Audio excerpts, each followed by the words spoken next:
G'afur G'ulom hikoyalar to'plamidan chorasi ko'rildi. Apparatni tozalash munosabati bilan. Hammaga ma'lum va mashhurdirki, soliq idoralari o'z ishlarini nechog'lik puxta va pishiqlik bilan bajaradilar. Har qanday anglashilmovchilik va sargardonliklarga yo'l qo'ymaslik uchun o'z apparatlarini ixchamlaganlar. Ularning eng kichik sho'balaridan ham bir necha o'nlab xizmatchilar, mudirlar, kotiblar, agentlar ishlaydi. Toki ishi tushib kelgan kishi o'z ishini qanchalik tezlik va puxtalik bilan bajarganligini bilib, qoyil bo'lib ketsin. Apparatdagi puxtaliklardan bir necha namunalar. Masalan, qishloqlarga soliq ro'yxati uchun chiqqan agentlardan biri Rahmat Hikmat o'g'lining xo'jaligini ro'yxatga oldi. Qalamning qurtligi, pichoq yo'qligi, ishning tig'izligi, qog'ozning g'udurligi, qishloqlarda ha deganda stol-stul topilmay yoziladigan narsa patnis orqasida yozilganligi sababi bilan Rahmat Hikmat degan so'zi aniqroq yozilmadi. O'qishga qiyinlik keltirdi. Bunday hodisalarda bosh idoradagi ixchamlanganlar ikkilanib o'tirmay, ularda mavjudiyatlar bo'lmasa ham har ehtimolga qarshi bir necha kishilarning nomlariga soliq varaqalari yoza boshladilar. Masalan, Ahmad Sunnat o'g'li, Zinnat Rahmat o'g'li, Hikmat Ne'mat o'g'li, Barakat Falakat o'g'li, Ahmad Savlat o'g'li va hokazo. Shuning singari soliq ro'yxatlarini tuzuvchi agent qishloqning oti bo'lgan Qo'shqo'rg'on so'zini aniqroq yozmadi. Soliq idoralari yana ikkilanib o'tirmay, bir necha qishloqlarga soliq varaqalari yoza boshladilar. Masalan, Qo'shqo'rg'on, Go'shtqo'rg'on, Esxirmon, Musqumg'on, Bo'shto'g'on, Mo'shyug'on va boshqa qishloqdir.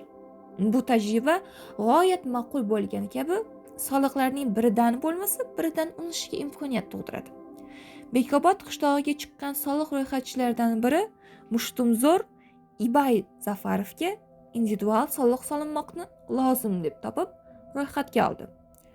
Yuqorida aytilganlariday bir qancha o'zidan bo'lmagan sabablar orqasida soliq varaqasi Beshrobod qishloqlik yangi ro'zg'or Ubay Zufarov nomiga keldi.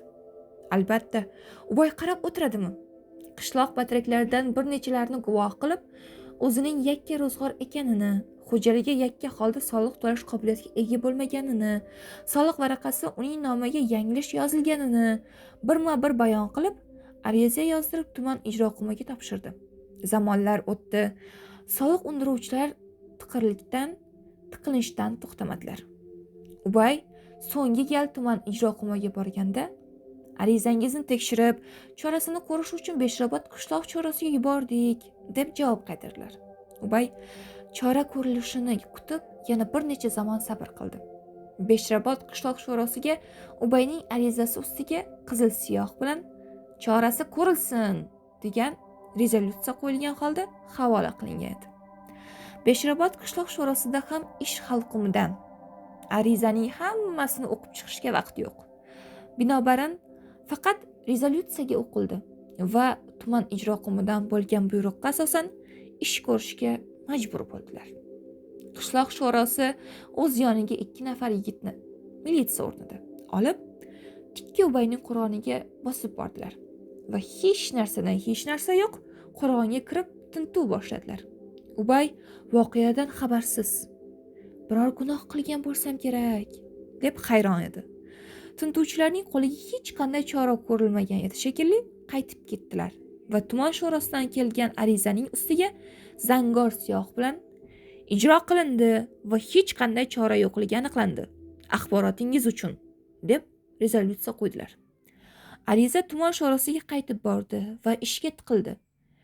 Shu choqqacha dom-daraksiz qolib ketgan arizasi to'g'risida Ubay ancha ranjigan edi. Qaytadan ariza yozdirib, tuman sho'rosiga bordi. Unda Ubayga qarab, siz soliqni to'laysiz. Qishloq sho'rosining bergan ma'lumotiga qaraganda chora yo'q ekan, dedilar. Ubay yalindi, yolvordi. Qishloqning 10-15 bataraklari tarafidan kambag'alligi, yangi ro'zg'orligi, soliq to'lay olmasligi uchun qo'yilgan qo'llarni ko'rsatdi. Tuman ijro hukumidagilar hayron qoldilar. Yana bizda nima ketayotir, deb ariza ustiga yangidan Sizga qat'iy taklif qilinadi. Tezdan Ubay Zufarovning chorasi ko'rilsin deb rezolyutsiya qo'yildi va qishloq sho'rosiga bordilar. Beshrobod qishloq sho'rosidagilar tuman sho'rosidagilarning to'raligidan, quyi apparatning ishi bilan hisoblashmaganliklaridan koyindi. Yana shunday bo'lsa ham, sazalari o'lmasin deb yigitlari bilan Ubayning qo'rg'oniga bordilar. Bu gal juda diqqat bilan tekshirdilar. Hatto tovuq ketagigacha qolmadi. Yarim soatlarga cho'zilgan tekshirishdan so'ng bir yigit og'ilxondan turib qichqira boshladi. O'rtoqlar, hoy o'rtoqlar, bu yoqqa qaranglar. Chora bu yerda ekan. Mana. Hammalari yugurib bordilar. O'rtaga chorani olib tekshira boshladilar. Qishloq sho'rasi yigitlarga qarab, "Yigitlar", dedi. "Otga o'ngarib olingiz." Ubay, "Bu tashlandiq buyum-ku, bularga nimaga kerak bo'ldi ekan?" deb hayron edi. Yigitlar chorani otga o'ngarib, qishloq sho'rasiga keltirdilar.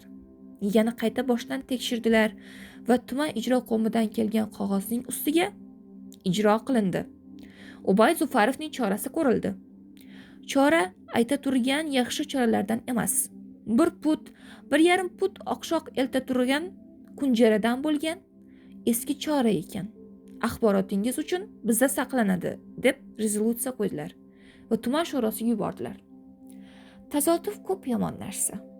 Qishloq sho'rasining shunchalik jonkuyarlik bilan qilingan harakatlari havoga uchdi. Ubayning arizasi ustiga beqasam to'n kiygan rezolyutsiyalar bilan tuman sho'rasini tekshirishga kelgan ishchilar brigadasining qo'liga tushdi. Ular ariza yuzasidan boshqacharoq chora ko'ra boshladilar. Shundayki, tuman sho'rasidan tortib qishloq sho'rosigacha, tuman soliq idorasidan tortib ayrim soliq ro'yxatchilarigacha choralari ko'rildi. Natijada tuman sho'rosining ish boshqaruvchisiga hayfga berildi. Qishloq sho'rasining raisi yotlardan bo'lganligi aniqlanib, ishdan olindi. Soliq idorasining kotibi sudga berildi. Ubay Zufarov soliqdan ozod qilinib, varaqaning haqiqiy egasi Ubay Zufarovdan soliq undirildi va kunjaradan bo'lgan chora bo'lsa, egasining roziligi bilan Sansarolik ko'rgazmasiga xotira uchun olib qolindi.